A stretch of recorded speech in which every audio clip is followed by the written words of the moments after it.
Hi, and a very warm welcome to the fourth and final video tutorial on mentoring in the workplace. I'm Chris Watson from Endor Learn and Develop, and during this session we're going to be focusing on managing the mentoring process.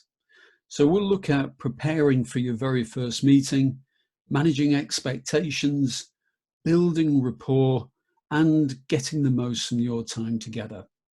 Okay, so let's begin. And once again, we're going to cover 5 broad themes during this session.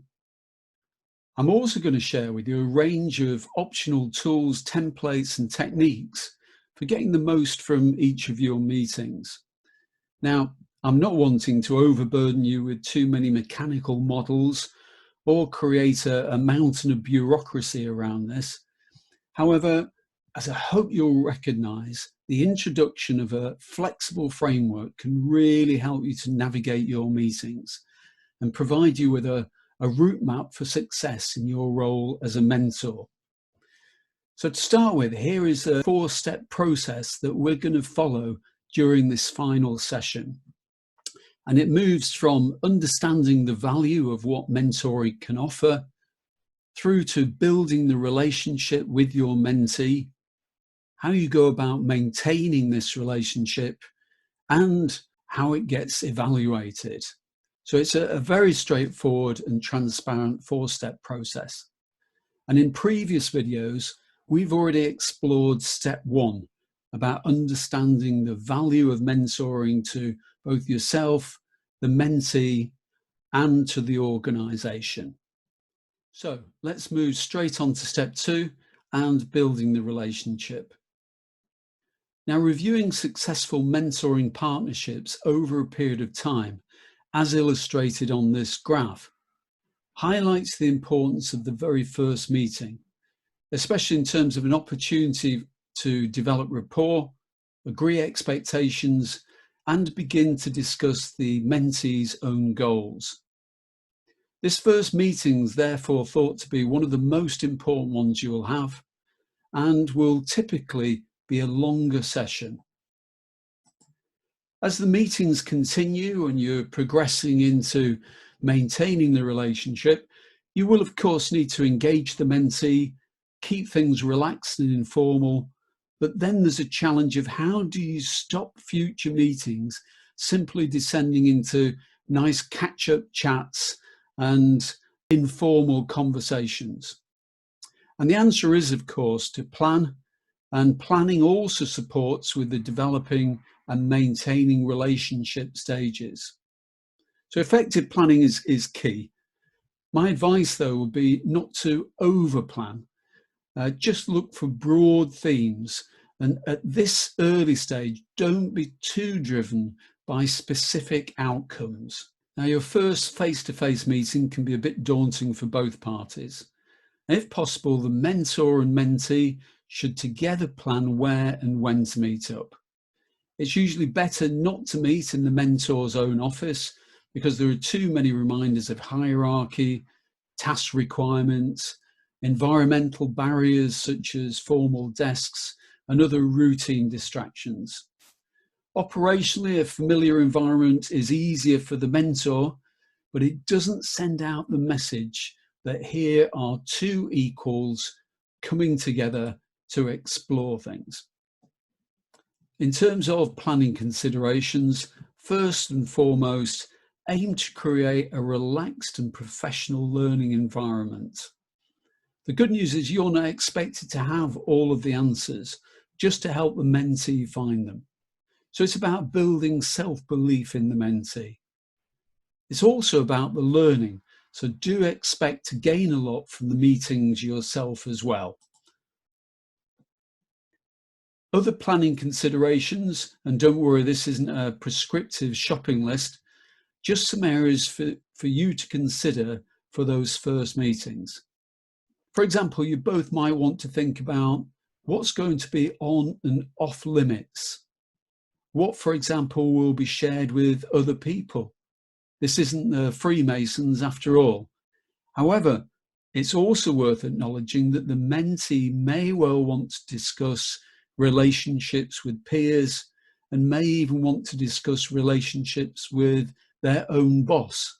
So you've got to consider and agree how these will be handled. So a simple structure for your meeting will help you to agree on ways of working and also establish a few simple ground rules for getting the most out of your time together. Here's an example agenda, and the following suggestions aren't in any order. I would go for just whatever feels most natural for you.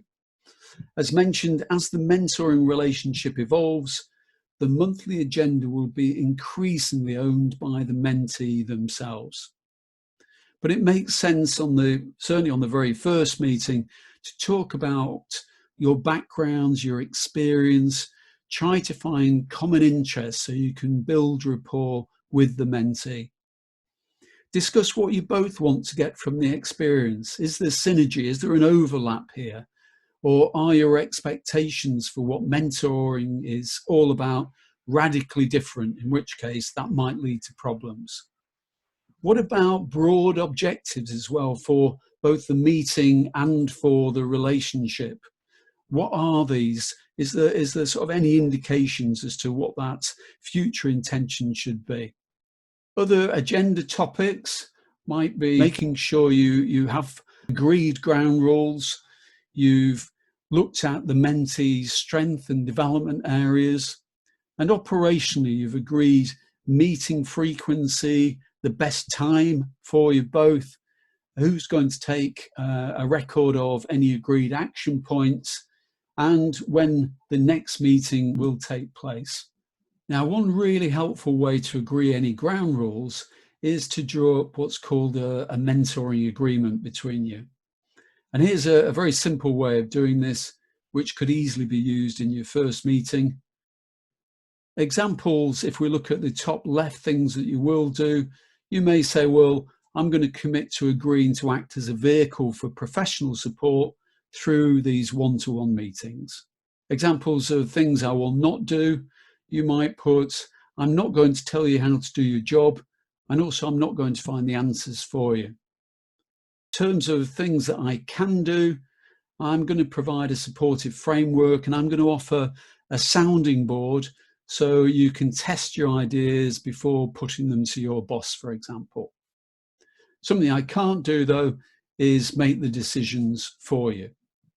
Now, if you prefer something more detailed than this, there is a one-page mentoring agreement which will be shared with you. If you are more of a visual thinker, I think this chart covers the typical mentoring structure really well.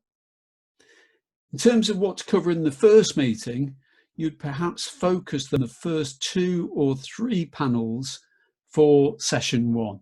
You may well intrude into the third box, and you're talking about the broad goals of the mentee, but the rest of the panels really will come into play after this first session. So you can repeat this simple 4-stage structure for all of your sessions. And this model's very fluid, it's not too prescriptive, and I think it's very, very easy to apply. And it's also great for step 3 of the mentoring process, which is around maintaining the relationship. So you'd start with establishing the broad goals for the meeting. Where is the individual at the moment, the current state of play, what are the barriers and blockages? Explore any opportunities, ideas for moving forward, and then confirm what you're committed to and what's going to happen. Now, this structure is also known as the GROW model, and it's used traditionally in coaching situations, but it can also offer a really powerful tool for managing any mentoring relationship. And I love its transparency and the fact that it's so easy to remember. So the G part is the goals. What are the goals that we're going to be looking at? The R is the reality, where we are at the moment. The O is the options. What are the options for moving forward? And the W is the way forward. It's also sometimes called willingness, about people's commitment to move ahead. And it is just one example of a way to structure the meetings, and you don't have to use it, but it does tend to be favoured by most mentees because it really is so easy to apply. On the skills development programme, Endor will also provide you with a number of specific questions which can be used at each stage of this model to help you involve your mentee and encourage them to adopt a much greater level of ownership for whatever the issue is. Now, once you've set sail, it's important to remember that there's no right, no wrong answers. Nothing is off limits, unless, of course, you decide that in the initial contracting stages, i.e. in your mentoring agreement. Here, though, are 3 useful idea topics that you might wish to explore. So there are things like professional development, career guidance, and also personal development themes. With professional development, you might ask questions like, what successes have you had in your job this month? Why were these successful? How do you capture reliable feedback regarding your own performance in the workplace? In terms of career guidance, you might ask, what do you see as your next logical step for your career? What doubts do you have around being able to improve these and move forward? Now, at the end of the session, it'd be like all the best meetings. What you do is pull things together, review what's taken place, and also agree what needs to happen before the next meeting. You may also discuss what's been helpful and what hasn't, and highlight any opportunities to improve the sessions. So together, in a collaborative way, you're refining each of the meetings to make them even more effective. You'd also agree the date for the next session, and hopefully these don't get moved. At the end of the day, the meeting should be enjoyable. It should really be a highlight for both of your weeks. Now, there are actually a number of other informal indicators that the relationship is on track and working. First of all, that these meetings are given priority. There are very few cancellations, very few changes of date. Now, in an operational environment, this can be a challenge, but you want to send out a message that this really is important. Both parties should also enjoy the experience and be stretched by it. The mentee should emerge from each of the meetings with new insights and is energized to move forward and take the actions on. A high degree of positive challenge should take place, and also you as the mentor should be more confident and more capable in terms of your reflective questioning skills and non-directed management style. Ultimately, if the relationship thrives beyond the scope of the formal mentoring arrangement, then this is one of the strongest indicators of success. Because for you, success is about seeing other people develop and progress through the organization, and great mentors quickly establish a positive reputation for being able to do this. Now, there are 2 common questions relating to managing the process that often come up. The first one is, how often should we meet and for how long? Now, there aren't defined time limits or suggestions around this. However, experience suggests that if you meet up less than 6 times a year, it's very, very difficult for you to build up sufficient rapport and trust to have the required open and honest conversations. Mentoring is an informal relationship, albeit one that's supported by a formal process. And so there's very few hard and fast rules, but we see that a monthly meeting works well for most people, with a review of how things are going perhaps every 6 to 12 months. In terms of the length of the meeting, this will be driven by many variables, As mentioned, the first one tends to be longer, but typically beyond the first one or two, most people spend around an hour together, but it is about what works for you.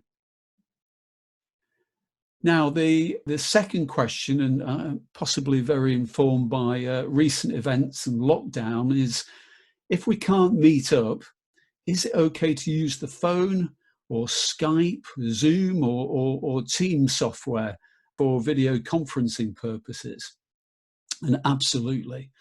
Although it's not recommended in the early stages of the relationship, when you should always try and meet face to face. Now, there may also be occasions outside the regular meeting cycle when you want to bounce some ideas off each other. So other forms of communication are really actively encouraged. Sometimes video calls can offer a lot of operational flexibility, perhaps if you're working different shifts or in the evening, but also may present technical challenges as well. So whenever possible, always prioritize the meetings. Never see them as discretionary events which can be dropped, and you'll tend to be successful. There are some frequently forgotten questions as well, and these tend to be more forgotten at an organisational level. And they are questions which, if they were asked more frequently, particularly before launching any mentoring program, would definitely help with participation levels, buy-in, overall engagement, and the long-term success of the scheme. So before you begin, here are some big picture questions, and ideally you should have answers for all of these. The first one is, of course, why are you doing it? Why are you launching a mentoring scheme? What's the overall purpose? Is it to help with developing future talent? Is it, as is often the case, to help with things like motivation and morale? Are you wanting to achieve a badge such as investors in people? But what is the purpose for launching the scheme? Secondly, what is it that you hope to achieve, which is linked to it? But what does success look like for you? Who's going to champion the initiative at a local level? You cannot effectively manage a scheme without a local champion, without a point of focus. Who's going to be the first port of call for your mentors? Who's going to support communication flow to participants and also maybe assist with things like the reviewing? Who's going to be your mentors and how will they be selected? It's definitely the case that not everyone makes a great mentor. Most people can see the benefits, but some people just lack the interpersonal skill set to be really effective in this role. So there might be a degree of self-reflection going on there. Who's going to be mentored and how will you select those? Mentors and mentees both need to be volunteers, but there are still questions around, do you target, for example, new managers? Do you target future managers? Is this a stepping stone for high performance employees? And if you're running a pilot scheme, which is a really great idea, then who's going to be, if you like, the ideal group for that to be pointed towards? How will mentors and mentees be paired as well? Critical in terms of matching. Here you may benefit from an independent matching process to eliminate any subconscious bias creeping into the selection process. Reputation casts a long shadow, and it may be difficult to separate that argument that you had with someone 4 years ago who now is a possible mentee. So sometimes using an outside party can be helpful. Also, though, be mindful that some people may request to be mentored by the most senior managers in the hope that it's going to accelerate their career. So there has to be a lot of thought put into how people are actually matched up. Imagine the prestige and the visibility gained, for example, being mentored by the managing director of the company. Also, who else needs to be involved beside the mentors and mentees? What about wider awareness and promoting the scheme so everyone's got a clear understanding about what the opportunities are? How and when will the mentoring program be monitored and evaluated? It should be done at a regular interval to evaluate how the relationships are going. And so you may wish to introduce a light touch 6 or 12-month review.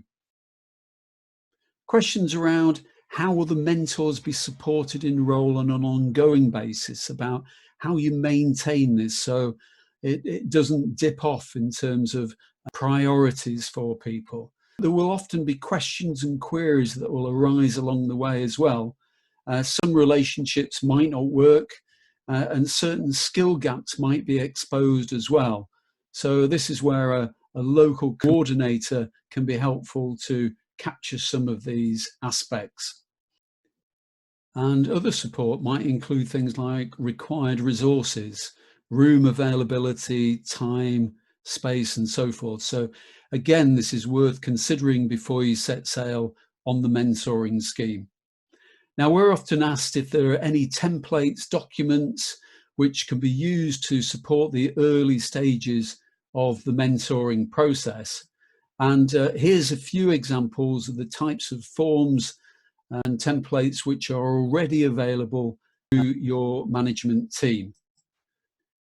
Following on from the video, we're also going to provide some face-to-face support in terms of skills development workshops for the mentors, and also an introductory session for would-be mentees, so they've got a much better idea of what the initiative is all about.